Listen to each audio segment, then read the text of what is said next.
여러분, 안녕하세요. 기술을 통찰하고 투자로 연결하는 R&D랩에서 절대 놓쳐선 안 될 기술주를 집중 분석합니다. 오늘은 자동화 장비 분야에서 눈에 띄는 성과를 내고 있는 기업, 로체 시스템즈에 대해 깊이 있게 알아보려 합니다. 2025년 상반기 실적은 물론 앞으로 어떤 기술 개발을 추진하고 있는지, 그리고 주식 투자자 관점에서 어떤 점이 매력적인지까지 오늘 영상 하나로 완벽하게 정리해드리겠습니다. 먼저 2025년의 사업 성과부터 살펴보겠습니다. 로체 시스템즈는 2025년 1분기 기준으로 전년 동기 대비 매출이 약 48.6% 증가했고 영업이익은 무려 61.3%, 순이익은 105.1% 상승했습니다.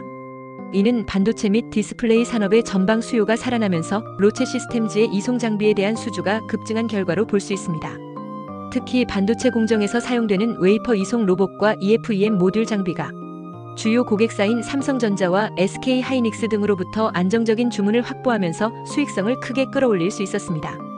주목할 만한 점은 단기적인 실적 개선뿐 아니라 자본 효율성에서도 확실한 경쟁력을 보여주고 있다는 것입니다.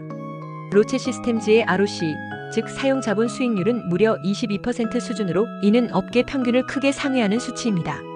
투자한 자본 대비 벌어들이는 이익이 높다는 점은 장기 투자 관점에서도 매우 긍정적인 시그널입니다. 그렇다면 로체 시스템즈는 이 흐름을 어떻게 이어가고 있을까요? 바로 2025년 하반기부터 추진하고 있는 전략적 사업 계획을 통해 그 해답을 찾을 수 있습니다. 우선 로체 시스템즈는 자사의 기존 하드웨어 기반 장비에 AI 기반 소프트웨어를 결합한 스마트 플랫폼 개발을 가속화하고 있습니다. 이는 기존 장비에 대한 유지보수 효율을 높이는 동시에 고객사별 공정 조건에 최적화된 자동화 솔루션을 제공함으로써 기술 차별화를 강화하는 방향입니다. 또한 반도체와 디스플레이 분야에 집중돼 있던 사업 영역을 2차 전지, 바이오 장비, 물류 자동화 등으로 확장하려는 시도도 이어지고 있습니다. 특히 2차 전지 공정에서 발생하는 고온고진공 환경에서도 안정적으로 동작할 수 있는 고정밀 이송 장비 개발이 활발히 진행되고 있습니다. 이는 향후 LG에너지 솔루션이나 SK온 같은 글로벌 배터리 업체들과의 협업 가능성도 엿보이게 만드는 대목입니다. 기술 개발 측면에서는 단연 돋보이는 부분이 있습니다. 로체 시스템즈는 웨이퍼 핸들링 시스템, 마스크 핸들링 시스템, 리소그래피 대응용 정밀 이송 장비 등 다양한 차세대 반도체 공정 대응 장비 개발에 주력하고 있으며 최근에는 고속 무진동 이송 기술을 통해 생산성과 품질 안정성을 동시에 확보할 수 있는 구조로 진화하고 있습니다. 일본 자회사인 로르제 IAS에서는 웨이퍼 오염물 탐지 분석 장비를 새롭게 출시했으며 이 장비는 AI 기반 자동 분류 기능을 탑재하여 고객사로부터 높은 평가를 받고 있습니다. 로체 시스템즈가 주목받는 또 하나의 이유는 글로벌 시장을 선도하기 위한 인프라 구축입니다. 현재 미국, 일본, 중국, 베트남, 싱가포르, 독일 등의 현지 법인 및 거점을 운영 중이며 현지 대응력 향상을 통해 고객 대응 속도를 높이고 있습니다. 특히 유럽 지역에서 ESG 경영을 강화하고 있는 반도체 장비 기업들과의 협업 가능성도 증가하고 있어 중장기 수출 확대 가능성이 점점 현실화되고 있는 모습입니다. 마지막으로 투자자 입장에서 로체 시스템즈를 바라보자면 이 기업은 세 가지 키워드로 정리할 수 있습니다. 첫째는 확실한 실적 모멘텀, 둘째는 기술 차별화, 그리고 셋째는 글로벌 성장성입니다. 2025년 상반기 기준으로 이미 높은 수익성과 안정적인 현금 흐름을 확보하고 있고 미래를 대비한 기술 개발에 공격적으로 투자하고 있으며 전 세계로 확대되고 있는 사업 기반은 중장기 주가 상승의 강력한 기반이 되어줄 것입니다. 특히 최근 로체 시스템즈는 디스플레이 장비의 핵심 기술 중 하나인 레이저 글라스 커팅 머신도 세계 최초로 상용화에 성공했는데요. 이 장비는 8.5세대 이상 대면적 패널에서도 잔흔 없는 정밀 커팅이 가능해 중국 및 일본 디스플레이 업체들로부터도 큰 관심을 받고 있는 상황입니다. 이처럼 로체 시스템즈는 반도체 디스플레이 2차 전지라는 3대 산업의 공정 자동화 중심에서 빠르게 기술 포지션을 확보하고 있으며 실적과 기술, 시장성이라는 세 가지 측면 모두에서 눈에 띄는 기업으로 성장하고 있습니다. 기술을 기반으로 한 장기적 가치 투자를 고려하는 분들이라면 로체 시스템즈를 반드시 관심 있게 지켜볼 필요가 있습니다. 로체 시스템즈의 주가 상승할 기술 개발에 대한 좀 더 자세히 쉽게 설명하겠습니다. 끝까지 시청하시면 투자에 대한 핵심 포인터를 챙겨가시면 좋겠습니다. 고경도 정밀 금형 제조 기술 들어보셨나요? 오늘은 주식 투자자라면 반드시 주목해야 할 제소제화 마레이진강 기술에 대해 자세히 말씀드리겠습니다. 이 기술은 단순히 금속 가공 기술이 아니라 제조업의 효율과 정밀도를 극대화하고 동시에 ESG 흐름까지 반영하는 핵심 기술입니다. 지금부터 국내외 기술 수준, 글로벌 시장 동향, 그리고 투자 관점에서의 의미를 차례대로 말씀드리겠습니다. 첫 번째, 국내외 선두기업과의 기술 비교입니다. 먼저 이 기술의 핵심은 바로 마레이진강입니다. 이 마레이진강은 고경도, 고강도, 고인성이라는 세 가지 특성을 모두 갖춘 특수강입니다. 일반 강제와 달리 탄소 함량은 낮지만 니켈, 코발트, 몰리브덴 같은 고합금 성분이 들어있어 열 처리 후 매우 높은 경도와 동시에 우수한 인성을 보입니다. 즉, 깨지지 않으면서도 단단한 소재라는 뜻이죠. 국내에서는 현대제철과 포스코가 고강도 특수강 분야에서 연구를 지속하고 있습니다. 특히 현대제철은 스마트 단조 공정과 내열 강제 기술에 주력하고 있고, 포스코는 내마모성 강판 개발과 초고강도강 개발에서 세계적으로 경쟁력을 확보하고 있습니다. 하지만 마레이진강을 이용한 복합 형상, 금형 제조나 제소재화 기술에서는 아직 초기 단계라고 할 수 있습니다. 반면 해외 선두 기업은 이미 한 걸음 앞서가고 있습니다. 독일의 벨러 에더슈탈은 마레이진강 기반의 고내열 금형강을 이미 양산하고 있으며 시효 열처리 기술을 통해 금형의 수명을 극대화하고 있습니다. 일본의 히타치 메탈스는 나노 수준의 미세 조직 제어를 통해 정밀 가공성이 매우 높은 금형재를 생산하고 있죠. 또 다른 글로벌 기업인 트럼프는 레이저 기반의 마이크로 가공 기술을 금형 산업에 적용하여 복합 형상 가공에서 혁신을 이끌고 있습니다. 즉, 국내는 소재 물성 확보와 단조 공정 중심의 기술이 강점이라면 해외는 정밀 가공, 열처리 최적화, AI 기반 설계 기술을 결합하여 한층 앞선 정밀 금형 솔루션을 제공하고 있는 겁니다.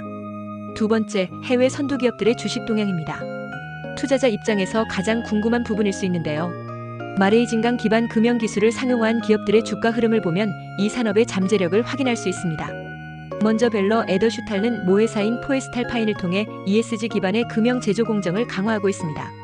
이 기업은 최근 1년간 약 15%의 주가 상승률을 보였는데요. 특히 친환경 열처리 공정 개발과 고경도, 고내마모성 금형 수출 증가가 주요 요인이었습니다. 히타치 메탈스는 AI 기반 공정, 최적화 기술을 발표한 이후 주가가 약 10% 이상 상승했습니다. 이 회사는 마이크로 금형 기술을 반도체, 전기차 부품 등 정밀 산업에 적용해 수익 기반을 다변화하고 있으며 정밀 금형 수요 증가가 기대되면서 투자자들의 관심이 높아졌습니다. 또한 트럼프는 전통적인 금속 가공 장비 업체에서 최근에는 레이저 기반의 고정밀 금형 제조로 사업을 확장하며 유럽 전기차 부품 기업들과의 협력으로 실적 개선 기대감이 반영되고 있습니다. 이처럼 기술 발표와 ESG 연계 여부가 주가에 큰 영향을 주고 있으며 기술력이 수익성으로 이어질 수 있다는 시장의 기대가 크다는 점이 핵심입니다. 세 번째, 국내외 대학의 연구 동향입니다. 이 기술의 미래 가치는 결국 연구 개발 역량에 의해 결정된다고 할 수 있는데요. 국내에서는 서울대학교와 카이스트, 부산대학교를 중심으로 활발한 연구가 진행 중입니다. 서울대와 카이스트는 마레이진강의 고온 변형, 특성 및 열처리 시뮬레이션 연구를 통해 금형 재료로서의 최적 조건을 도출하고 있습니다. 특히 마이크로 구조 제어 기술과 열간 단조 조건 하에서의 조직과 물성 관계 분석을 정량적으로 해석하고 있다는 점에서 의미가 큽니다. 부산대는 금속 3D 프린팅 기술을 이용해 복합 형상 금형을 원샷으로 제조하는 기술을 개발 중입니다. 이는 전통적인 가공 공정에 비해 소재 낭비를 줄이고 형상 자유도를 극대화할 수 있어 제소재화 기술과 매우 밀접하게 연결됩니다. 국외 대학으로는 MIT와 도쿄대학교가 대표적입니다. MIT는 AI 기반의 정밀 금형 설계 최적화 알고리즘을 개발하고 있고, 도쿄대는 탄소 중립 제조 공정 및 열피로 수명 예측 모델을 통해 지속 가능한 금형 제조 생태계를 구축하는 데 초점을 맞추고 있습니다. 네 번째, 글로벌 시장의 경쟁력입니다. 정밀 금형 시장은 단순한 금속 가공 시장이 아닙니다. 지금 이 순간에도 반도체, 전기차, 항공우주 산업에서는 미세하고 정교한 금형이 필요합니다. 시장 조사에 따르면 전 세계 고정밀 금형 시장은 연평균 약 6.5% 성장률을 보이고 있으며 2030년에는 약 80억 달러 규모에 이를 것으로 예상됩니다. 이 시장을 주도하는 국가는 독일, 일본, 중국입니다. 독일은 고내열 금형과 제소재화 기술이 우수하며 일본은 마이크로 금형 및 나노 구조 제어 기술에서 강세를 보입니다. 중국은 가격 경쟁력을 바탕으로 생산량을 확대하고 있으며 점차 AI 기반 금형 설계 플랫폼을 도입해 기술력 향상을 꾀하고 있습니다. 이러한 글로벌 흐름에서 한국이 경쟁력을 갖추기 위해서는 정밀 가공 기술뿐만 아니라 제소재화 기술, 친환경 열처리 공정, AI 기반 시뮬레이션 기술까지 함께 확보해야 할 것입니다.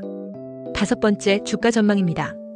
이제 가장 궁금한 부분, 앞으로 어떤 기업이 이 기술을 통해 성장할 수 있을지를 말씀드리겠습니다. 먼저 로체 시스템즈는 반도체 장비 및 디스플레이 이송 장비를 제조하면서 정밀 가공 및 자동화 솔루션, 기술 기반이 이미 갖춰져 있습니다. 여기에 제소재와 마레이진강 기술이 더해질 경우 고부가 가치 금형 시장 진입이 가능하며 주가에 큰 전환점이 될 수 있습니다. 다음으로는 포스코입니다. 이미 고강도 특수강 분야에서 글로벌 수위를 차지하고 있는 포스코는 제소재화 기술과 고정밀 단조 기술을 추가할 경우 항공 우주전기차 부품 금형 소재 시장에서 강력한 플레이어가 될 가능성이 높습니다. 결론적으로 금형 기술의 고도화는 단순한 기술 고도화가 아니라 기업의 수익 구조 변화와 ESG 경영의 실현이라는 큰 흐름과 맞닿아 있습니다. 이러한 흐름을 선도하는 기업들이 향후 주식시장에서도 더 큰 가치를 인정받을 가능성이 높습니다. 기술을 통찰하고 투자로 연결하는 R&D랩에서 설명한 지식이 투자에 도움이 되셨나요? 구독과 좋아요, 알림, 댓글 부탁합니다.